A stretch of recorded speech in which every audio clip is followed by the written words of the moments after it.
Coming up next, we got breaking news. Supreme Court legalizes sports gambling. We've got America's Best Racing, Dan Tordjman, and of course, NHL and NBA conference finals. All that and more on the Weekly Pass. You're tuning into the destination for TV superfan discussion, AfterBuzz TV.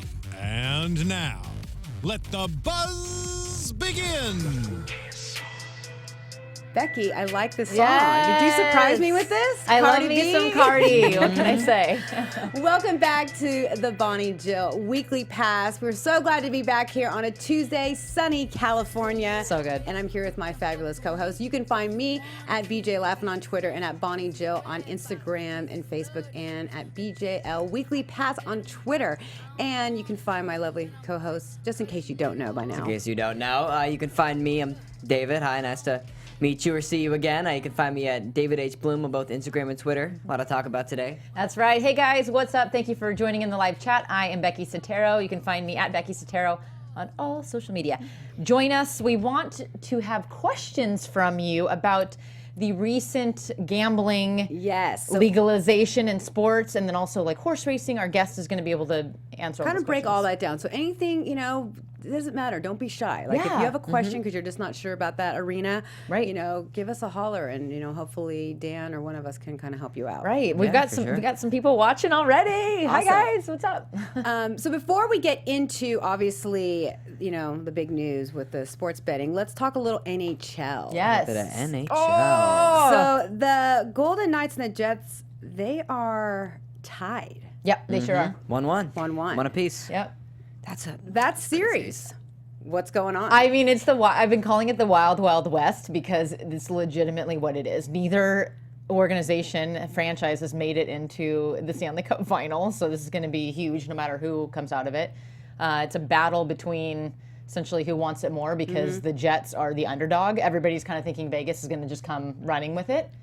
Absolutely not. Like the Jets are coming out to play. Okay, because I know last week or weeks before we've talked about the fact that the Golden Knights couldn't win at all. Yeah. Are they looking different in these conference finals? Because I haven't watched any games. Yeah, I mean, I think so. I think so. No matter it's like that in the NBA. We'll talk about later. No matter what round you're playing, you are from scratch. Right. You're playing a new team, new energy, new players, new defense. Winnipeg's on point right now with defense, and defense wins games. And how have these teams fared in the regular season?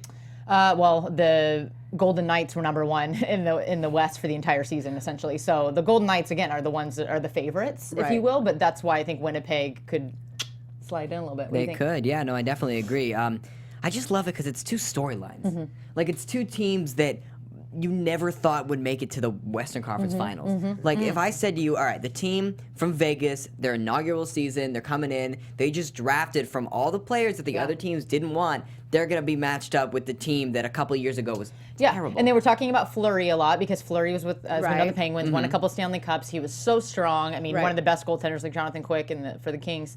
But people were worried about Fleury. Is he going to be able to keep up? And he is a brand new goaltender. He's keeping up. He's keeping up. Let me tell you, he's keeping keeping that team up. afloat. So keeping with the whole theme of betting, so if you were a gambling woman, Becky, you would have, and you picked these two. I still think I'm going to keep with the Knights. The Knights. Yeah. Okay. Well, let's talk a little bit Eastern Conference. Yes. That's a completely With the different Caps story. and Completely different story. It's the Caps and the Lightning. Yeah, 2-0 on the Lightning. Yeah. I think, okay, so here's what's there to be said on Here's that? my synopsis. Stamkos has won the 2-time trophy for the leading scorer. He is composed. He's a great player. He plays for the Lightning, in case you guys don't know. Well, he's another Sidney Crosby. He's great. He's great in the neutral zone. He's great offensively, and I think he's gonna carry this team. However, Ovechkin. I love Ovechkin. Ovechkin and the Caps. Let me talk about this. Defensively, they're untouchable right now. And again, defensively in hockey and playoff, you win. I mean, you just win games. Defense wins and they are games, so strong. They're taking block shots. I mean, they're just on So top is of their that game. series over? No, absolutely not. I think that Tampa Bay will take 3. I'd like to see the series Three? go. Game 3. Game 3. Yes. I was like 3 games on Ovechkin I and think Did you see David's face? He was all, no way. I think it's going to go to 7. I think, I'm a little bit torn. This morning I woke up and I'm like, it's going to 7. But when I was driving here, I was like, I don't know, maybe Caps in 6 because they've got momentum.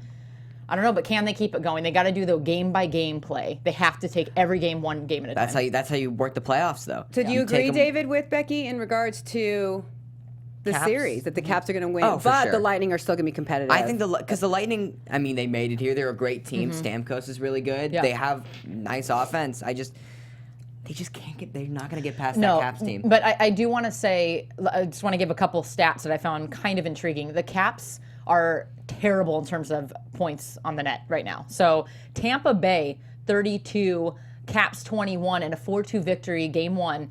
Tampa Bay, 35 shots on goal, and the Caps still won. So again, that paints a picture that the Caps are not getting as many pucks at the net, but defensively they are blocking shots. Now, I've been to a couple of Lightning games, and those fans are pretty loud and pretty crazy. So They go crazy in Tampa Bay, They yeah. really, I mean, which is crazy Yeah. because they really don't care about Well- sports there. But they really seem to light it up for the Lightning. They're behind their team, and let's kind of paint the overall picture that Tampa Bay is the only team out of the four that has been there and won one. Right. Yeah. So I mean, Which no is matter so what, we're in crazy for a to me. treat. We're in for a treat. When you think of hockey, right? Yeah. Tampa Bay Lightning. Tampa Bay Lightning. So predictions moving on. It's going to be the Knights and the Caps. That's the mine. Stanley but Cup? That's mine. Yeah. Yeah, I'll David? say Knights and Caps. I still have I still am a Kings fan, and it hurts to see the Knights doing better than us. But I don't know. It gets about hockey. But about hockey. it's hockey. Like Right.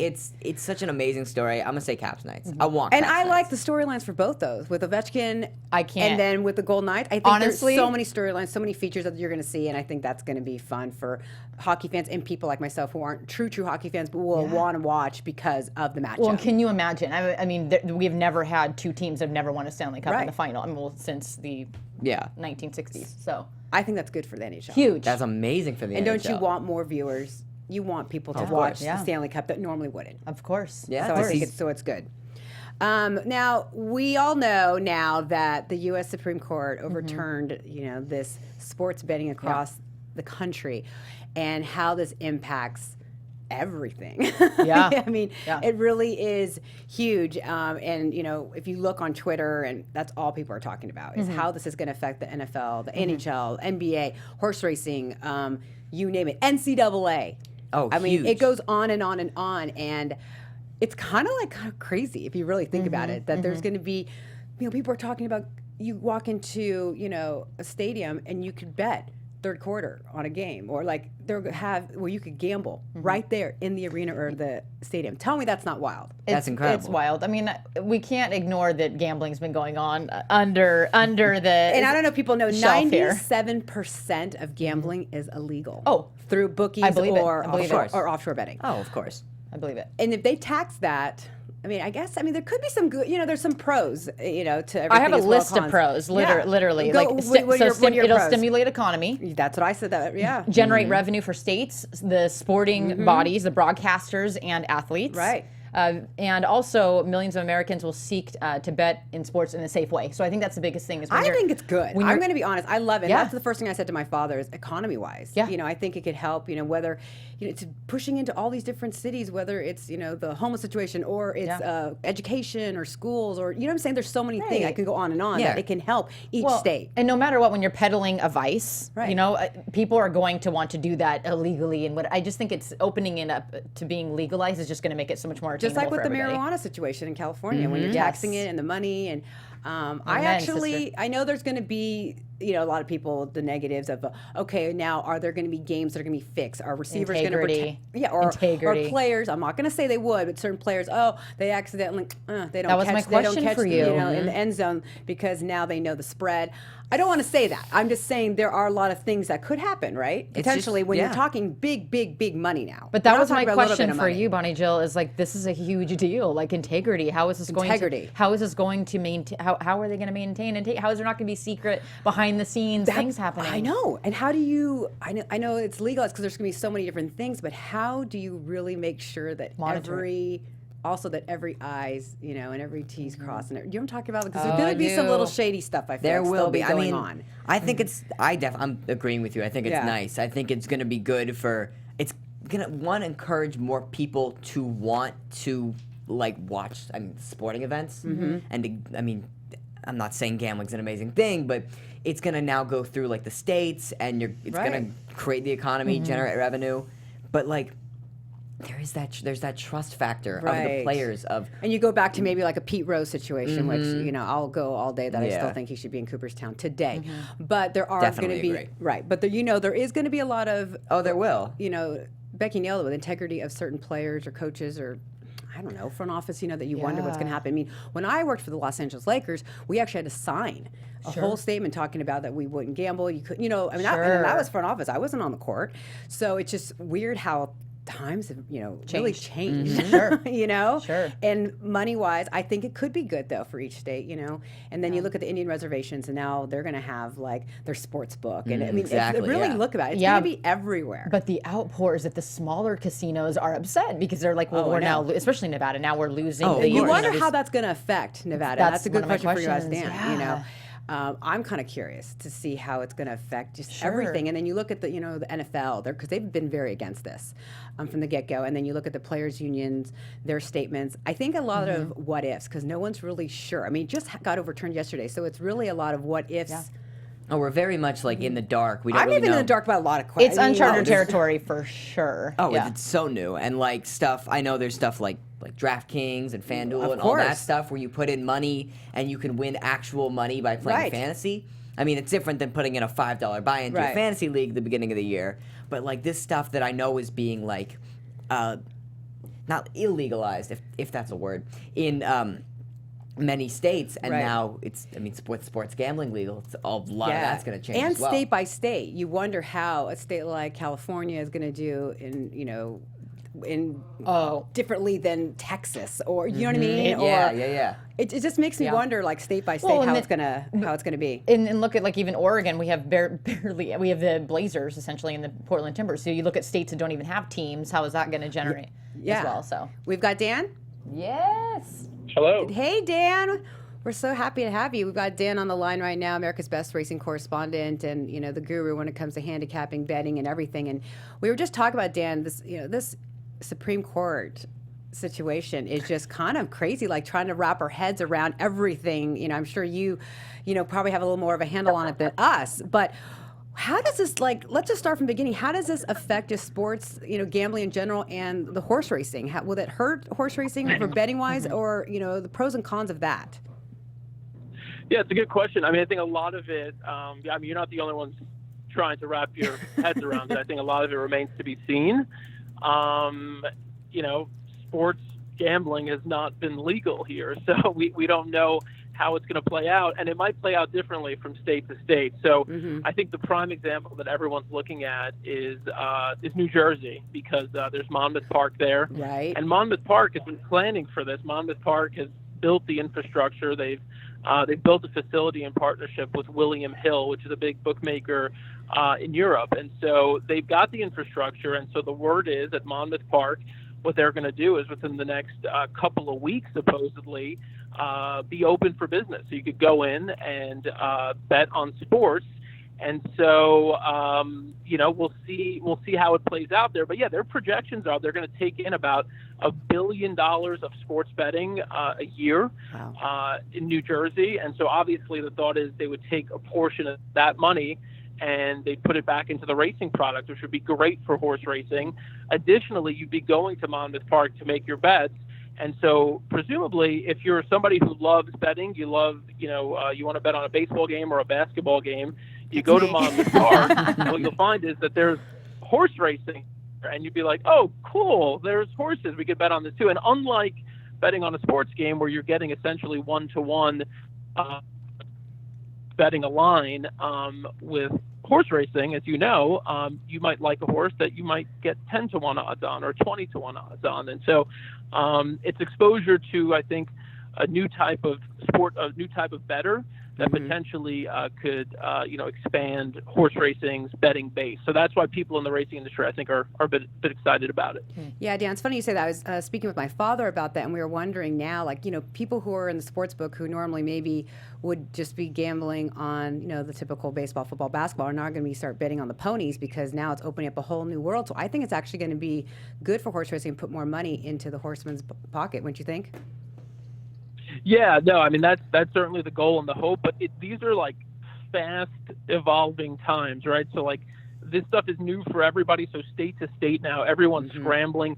There was one state, and I can't remember offhand, which is called a special legislative session to take up the issue of sports betting, so that, I think it was Connecticut, so that they could, even though they're out of session now, they could take this up so that they can then take the next steps to allow businesses to apply for those gambling permits and to start accepting sports betting, so that that money is taxable, and so that state could benefit from it. And so I think each state is kind of looking to get in the game and trying to figure out how they could benefit from it. And then within those states, I think horse racing just needs to be mindful of the fact that it's a super digital and mobile world right now, and so horse racing historically has not done the greatest job with evolving with the times. And so the hope would be that get in front of this thing and say, hey, look, we have the establishments in place, we have the racetracks in place. Let's be physically the place where people go to make their bets, but also let's make mobile wagering available and that sort of thing. So, we'll see how it evolves. But yeah, it's certainly an opportunity, I think, for the racing industry. Now, Dan, with that being said, are the purses going to go up in the races, and will that help? Because I know you feel the same about this. I'm really, involved with the aftercare for these thoroughbreds after they're done racing, and the different charities and sanctuaries for these horses to be able to go to. Will this possibly, raise the purses and then maybe put more money back into, a charity like the aftercare situation?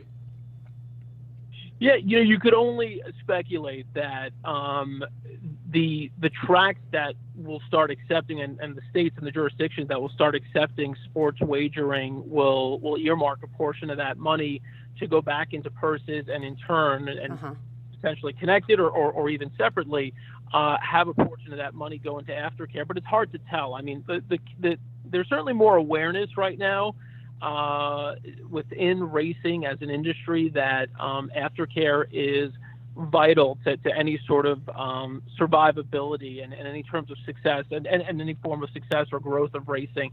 It's hard to make the case that you should stand behind a sport unless you know that the sport is taking care of, specifically in this case, the horses and that the horses and the jockeys as well. I mean, that they're being that there are resources and that there are services available to them. And so I think, I think it's certainly a hot issue at the moment. It's something that people are aware of, and it's not like 20 or 30 years ago where, for example, you might have horses running, once every couple of weeks, even on the main circuits.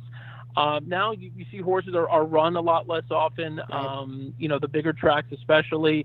I think they do a good job of making people aware of like the Thoroughbred Aftercare Alliance and a number of other organizations that support horses once their careers on the track are over. So yeah, I think what you're suggesting would be certainly useful to put into practice for as we move forward. This is not just a cash grab; it's an opportunity to kind of put money behind an important issue. Yes, that's what we were speaking about before, that we think that, this whole issue could be great for the economy for, each state. And going back to what we said, I just, the first thing I thought of was, okay, this could be great for the horses, for, aftercare, and for the permanently disabled jockeys fund and different situations like that. So that's what I was, really excited about, Dan, and I know you are as well. But moving forward as a whole, a lot of leagues, the NFL, the NHL, NBA, and MLB, they're not really embracing this as much as the horse racing world. There's a lot of concerns there, especially with the NFL.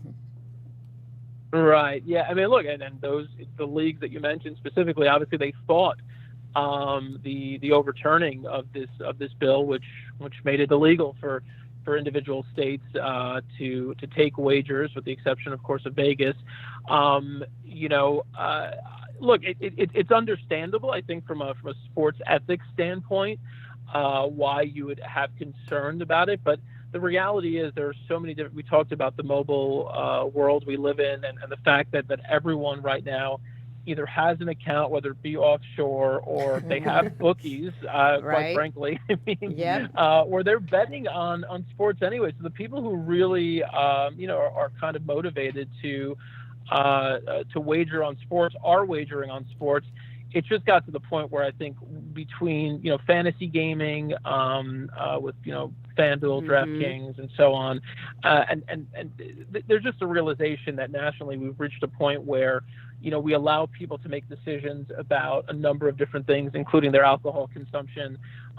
So we're at a point where we think that, people can be responsible enough about their gaming, and if there's an opportunity for states to make up for shortfalls in their budget through taxing this sort of thing, that we're okay with it. And I mean, we may see the same thing. We see it, again, state by state. We see the legalization of marijuana and that sort of thing. I think that's just where we are as society. We're evolving, and we evolve, and eventually, I think what this does more than anything, it gives the states the opportunity to make those decisions and decide whether their citizens, should have access to making, wagers in this case, or to doing whatever else it might be. So, look, the individual leagues are entities that will have to evolve with this, and they'll just have to, obviously come up with safeguards so that, this doesn't turn into a situation where there's widespread issues involving, some of those ethical concerns that I've alluded to. Hey Dan, Becky here. A question for you about Vegas. So because Nevada was the only state where gambling was legalized, how will this affect them fiscally in terms of, money, financial impact? Yeah, look, it's a good question. I mean, I think logically, I know guys, some of my buddies who, make annual trips to Vegas just to get in their, not only their sports bets, but to also make their Kentucky Derby future wagers and to bet, a number of different, parlays, looking ahead to who's going to win the World Series or whatever it might be.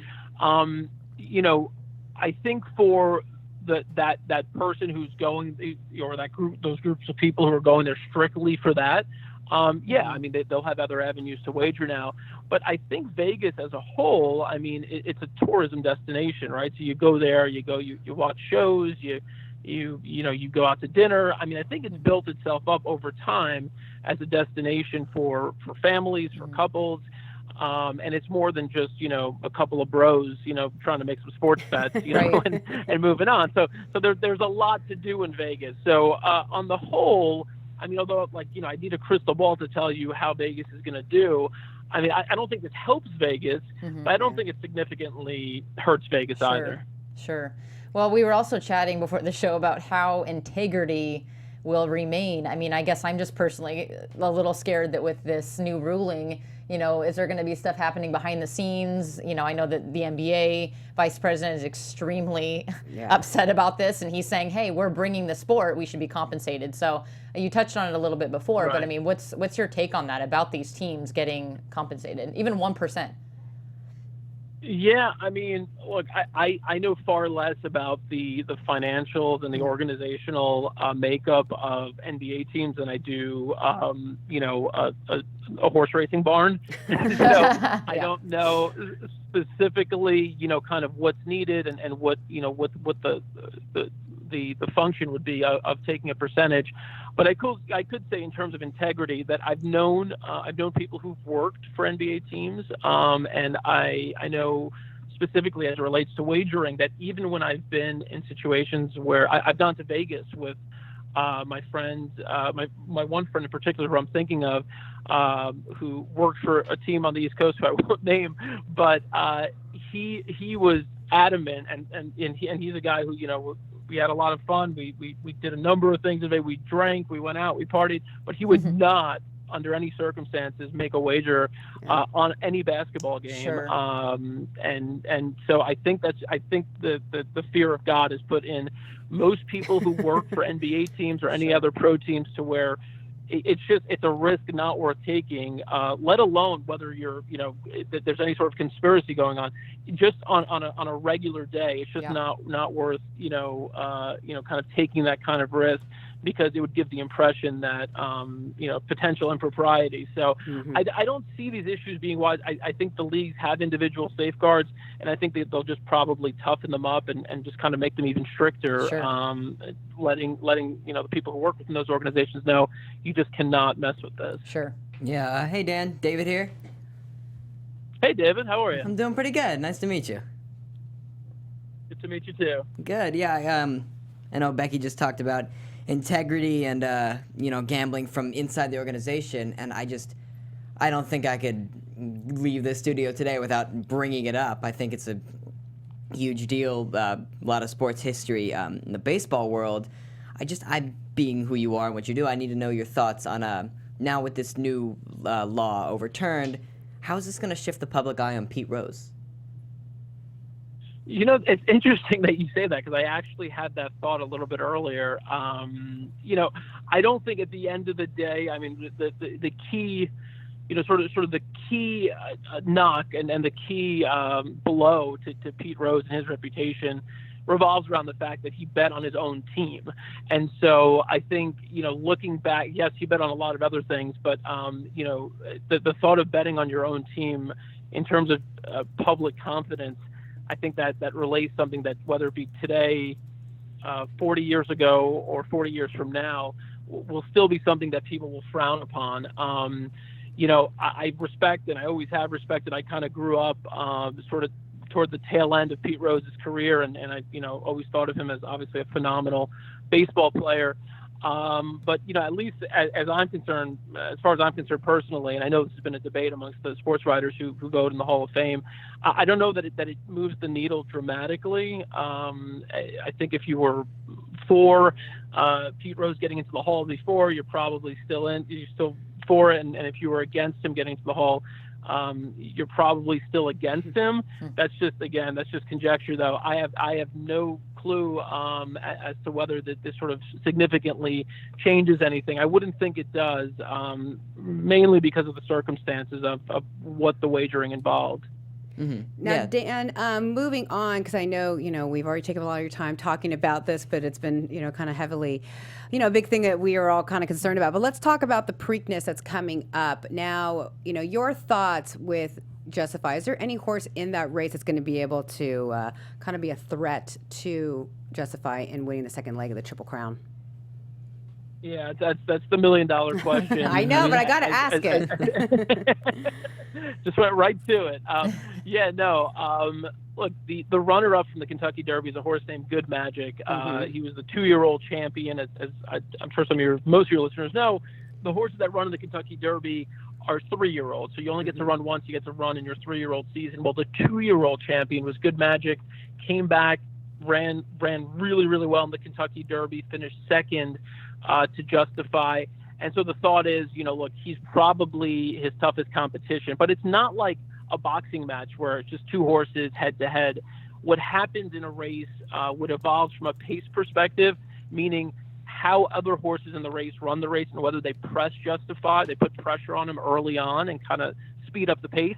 That impacts the chances of some of the other horses in the race, specifically those who are off the pace, who could potentially close into the pace if some of the other horses up front tire out Justify. And I think that's what you're going to see. You're probably going to see a couple of horses take a run at Justify and try to make him work early in the hopes that potentially, either they can get by him or that somebody from off the pace might benefit from it. And so you'll see them all going after Justify. I think not only Good Magic, who tends to sit a little bit off, but there's a horse named Quip who won the Tampa Bay Derby, who's highly regarded, and he's got a lot of speed.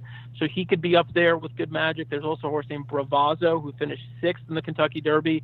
He's got speed for Dwayne Lucas, who also brings in Sporting Chance, who runs from slightly off the pace. So you could see a situation where Lucas is thinking, hey, look, I'd be more than happy with Bravazzo pressing the pace if it potentially sets up for my other horse, Sporting Chance.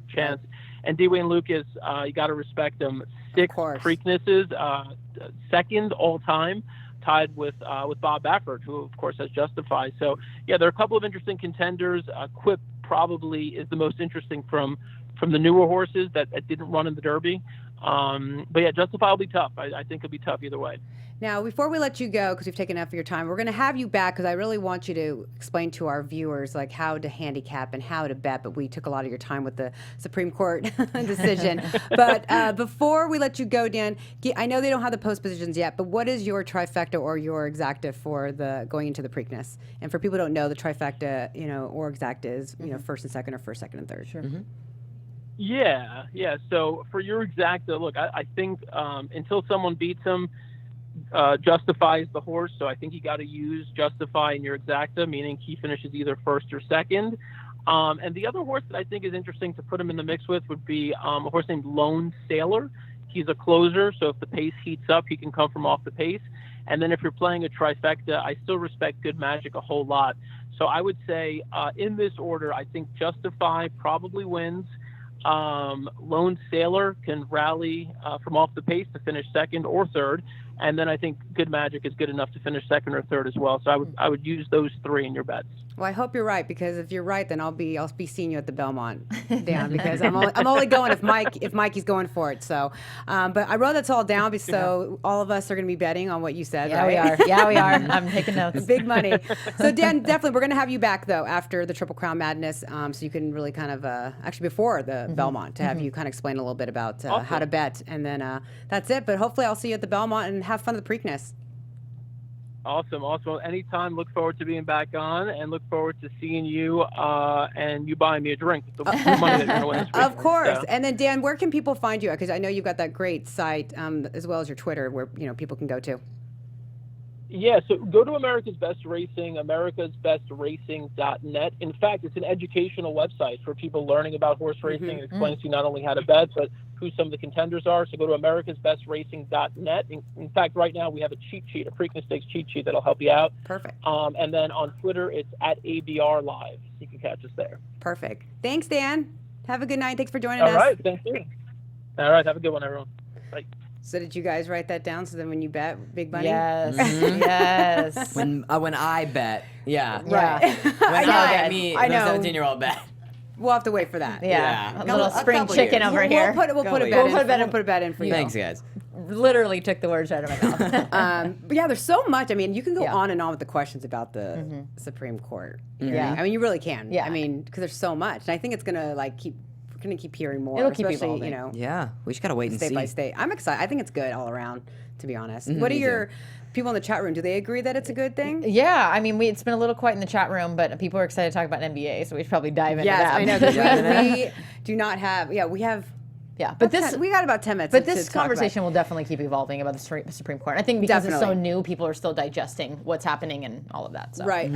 If people did not know, poor Dwayne Casey, which we mentioned here, that he probably would be let go. As we know, it's a player's game, a player's, kind of run that. So, even though Casey's not out there, it doesn't matter. DeRozan and Lowry are going to, put that pressure on the coach. So he's gone, which, Yeah.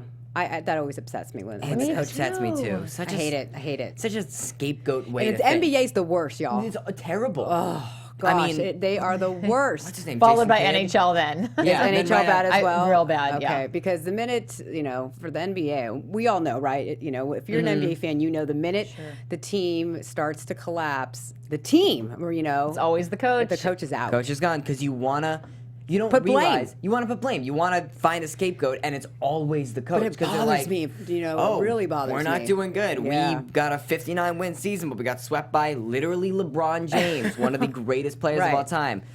I guess it's But our he amazing can't coach. jump into DeRozan's body. You know what I'm saying? He can't jump into Lowry's body and say, that's what frustrates me. He can only do so much. Yeah, a coach can only if he can only draw the X's and O's. Right. He needs his players to play. Look, okay, Greg Popovich, right? If he was One of the best, one Pop. of the probably the greatest, one of the greatest coaches of all time. If you took him and you put him with a team of all bums and they don't win, what, you gonna fire Pop? Yeah. You're gonna fire Pop just because my team we ended up with like a high lottery pick. Well, that's because you don't have. Speaking good of players. the lotteries, Yeah. the NBA lotteries in about a couple Like hours that little or so transition, today. that was a big day. definitely It's a meant big to It's a be. big day day. for Yeah. the NBA.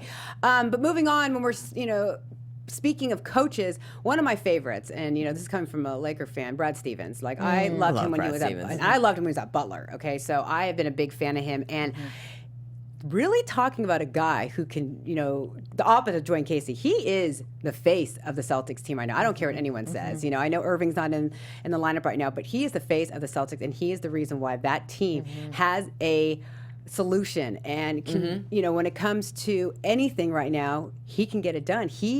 I spoke with Teron Lue, coach of the Cavs, and I said, "What are you going to do with Brad Stevens?" And he starts laughing. And he goes, "What are you saying, that I'm going to get out coached?" And there was crickets. But I mean, you have to think about that, because what he's doing right now with this team is unbelievable. Yeah. See, I said the coaches can drop; they can only drop X's and O's, but Brad Stevens is drawing up some of the best X's and O's I've seen in a long time.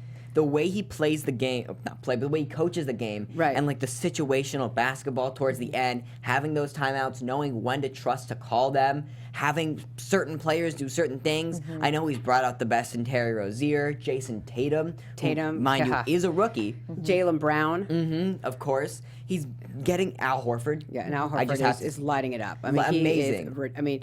Just that matchup with him and Kevin Love has been, I'm sorry, but you really see what a weak defender Kevin Love is. And just to see, wow, they're really, it's funny because the Cavs are, they want to put as much of their shooters on the floor, so they're playing small ball. And I think that's actually going against them now. Sure, there's no defense whatsoever. Yeah, and you're going up against the #1 defense in the league. So, I mean, what are your guys' thoughts about, shouldn't they have had more, defense like in DeAndre Jordan rather than keeping so many perimeter Tristan players? Thompson now is going to be starting, in game 2, but which will be a better matchup, being, the center, because they were 60, correct me if I'm wrong, Dave, 60 points in the paint. No, they were. I have that in my notes as well. Yeah. Come on. Which is like almost as bad as 62 against the I mean, that's really, really bad. And so, the Cavs need to shoot better, of course, but how are they going to stop the Celtics right now? I think it's just got to, because I know Brad Stevens, and one of the main reasons why they beat the Sixers was because they locked down Ben Simmons. Ben Simmons probably going to be Rookie of the Year this year. Amazing player. He can't shoot past like 6 feet, but he can drive to the hole. He can score. He can pass. But when he's shut down with that amazing defense, you have a guy that's like him, but way better, like LeBron, who does actually have more of a shot, but is still so strong and just so smart. They were in his face last game. They were like hands up, double teams.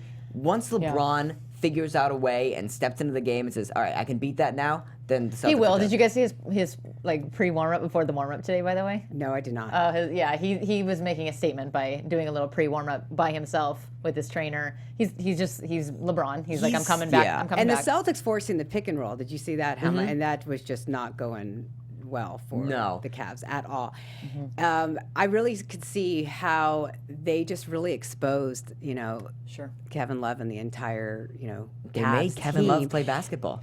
They and made him. I feel like star. he hasn't done that since he's been in they're Minnesota. and the Cavs are a 3-point team, and they could not sink any 3 points. Yeah, so I mean, again, they're going to have to shoot better, but they have to have some assistance from the bench, which they don't really have a bench, so I don't really know what they can do. I'm not going to say the Cavs are out of this, because the Cavs, when you have LeBron James, you're never out of it. I just think that this series is different than people expected, and again, with no Hayward, no Kyrie, it's kind of phenomenal. And again, 41 years old, Brad Stevens, coach, you gotta hand it. It's pretty great. They're playing Brad Stevens team basketball, and that's how you beat LeBron. And that's what he does. He's basically coaching this team like he did in college, where every single player has a role, has what you know what I'm saying, has a reason to be there, and it's a team win. And that's and that is why they're winning. Team ball. Yep. Yeah, you're gonna do good exactly. when Marcus Morris is scoring 21 points in the first game versus the Cavs.